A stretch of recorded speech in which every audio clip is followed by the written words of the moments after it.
What's up, y'all? Good morning. We're here, and of course, we've been doing an awful lot of pro wrestling talk lately, and I've sprinkled in some other stuff, especially with the NBA free agency and so forth. And hell, I've even talked a little bit of MMA as well. But I think that was a pretty good time to do a little bit of football talk, especially NFL wise. I mean, training camp is just a couple of weeks away. And also, as a side note, just as a heads up, I have talked about this before, NCAA College Football 25 coming back in the virtual gridiron. I'm looking forward to being a part of doing some live streams. I believe that's going to be early next week. I want to say Tuesday, possibly Wednesday. I don't have the definitive date. Look forward to me having more on that in a later video here. But nonetheless, like I said, I just wanted to get into a little bit of NFL talk, and what we're doing here is regarding an article that Bleacher Report put out, talking about players that are likely to have a change of scenery once the 2024 season has come to an end. And it's just really, really interesting because you're going to have these every year, you know. I mean, there are always going to be cap casualties throughout the league. I mean, no one's safe. I mean, my Broncos here have a former free safety in Justin Simmons, who right now is still on the market somehow. Like, nobody has looked to pick him up. There has been murmurs that the Chiefs could do that. I would honestly have to say I would throw up very violently at the moment that happened, but nonetheless, we are going to keep it here in Denver, though, because we're going to talk real quick about Courtland Sutton. Now, it's really interesting.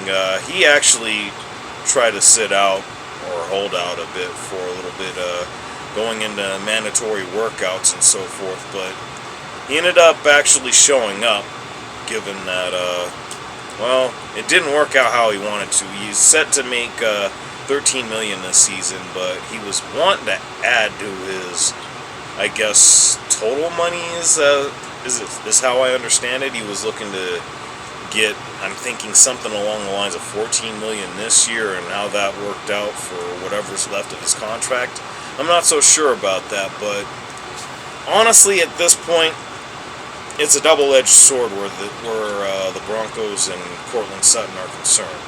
On one hand, you have the fact that he's, as of now, the number one receiver on the team. I mean, you may want to find a point to where you could argue Tim Patrick, or maybe even a Marvin Mims. I guess it just depends on what happens as we get closer to preseason, but I think he's going to wind up holding that spot down for the time being, unless something drastic happens along the way. We'll find out. But to me, this is going to be really interesting to see how this unfolds, specifically for the fact that I believe I've said before, and I'll say again, I'm of the mindset that Bo Nix is going to be the Week 1 starter for the Broncos. And I also had a conversation with someone specifically where I told them I not only believe that he'll be the Week 1 starter, I could see him having a similar season, similar rookie season to Matt Ryan, and that's saying an awful lot. So if you want to go back, look at that, you'll understand what I mean. But I say that largely for the fact that I just can't see a scenario where Sean Payton is going to put Bo Nix in any bad predicaments. I mean, the only way that happens is really just any mistakes that are made by Bo Nix specifically. That said, a lot is going to be incumbent upon this guy right here, because at the end of the day, you know, he's like I said, he's the number one receiver on the team. That means a lot, especially for a rookie quarterback. But we're going to move right along to talk about an actual quarterback in Dak Prescott for the Dallas Cowboys. Now, this one's interesting to me because he's set to earn $55 million for this season, and of course, last time I checked, they still got to pay CeeDee Lamb. Funny enough, talking about Courtland Sutton, there are actually a couple of trade rumors where CeeDee Lamb could end up here in Denver. And I wouldn't be saying no to that at all. I mean, just in all honesty, we're talking about CeeDee Lamb versus a Courtland Sutton here. Gee, let me think on that one. I mean, come on now. Dak has it real good with this, and I'm not really sure what their cap is looking like right now, but they're going to have to do a lot. Now, granted, anything that they do for CD is not going to affect anything with this year's cap whatsoever. But even with that in mind, this is the final year of Dak's contract. Now, are they going to look to bring him back for a similar number, knowing the results that we've seen over the years, specifically getting bounced in the first game against the Green Bay Packers, without Aaron Rodgers, by the way? But, yeah, I mean, there are a lot of things that are really, really difficult to be sure about in this situation here, and, you know, it's going to be hard to imagine with, even with the cap going up, how they're going to be able to keep a lot of these dudes around. But I mean, I'm sure Jerry Jones is going to do everything he can to find a way to make it work, but I don't know. We'll see what happens. But on to another story that I find a little bit more intriguing, and this one also was brought up in a recent conversation.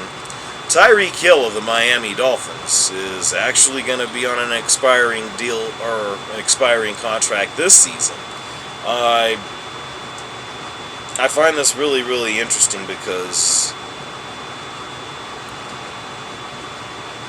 there really and truly could be a significant upside between having him, Jalen Waddle, and they did bring in OBJ to work as a third receiver, so, you know, it just,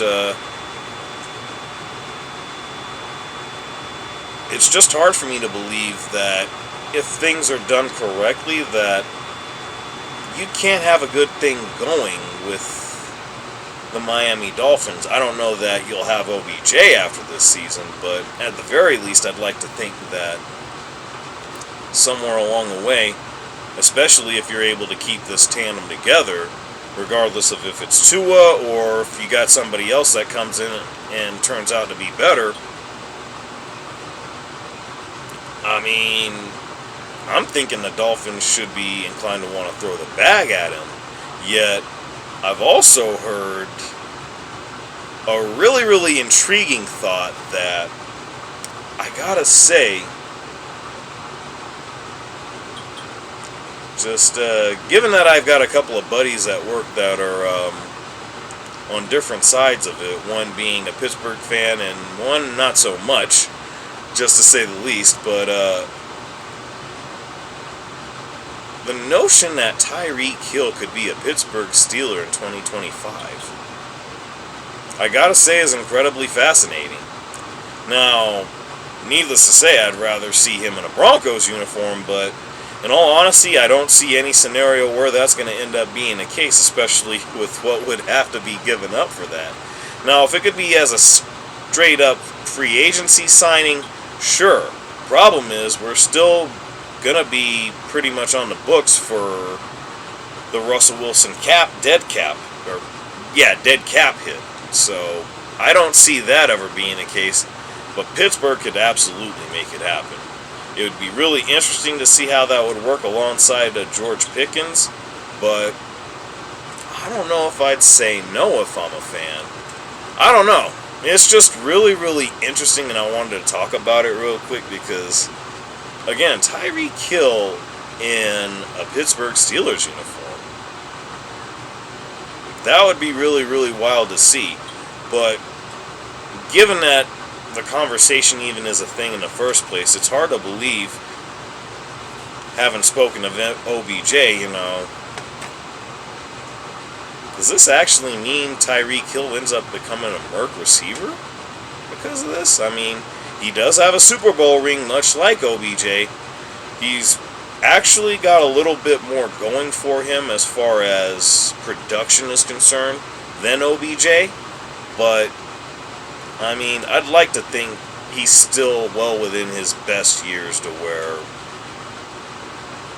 no matter where he's going, he's going to be an impact, and it's going to be really, really intriguing to see. But I'm going to leave it at that. Y'all let me know what y'all think. And, of course, y'all know what it is. Like, share, subscribe if y'all are new, especially if you enjoy the content.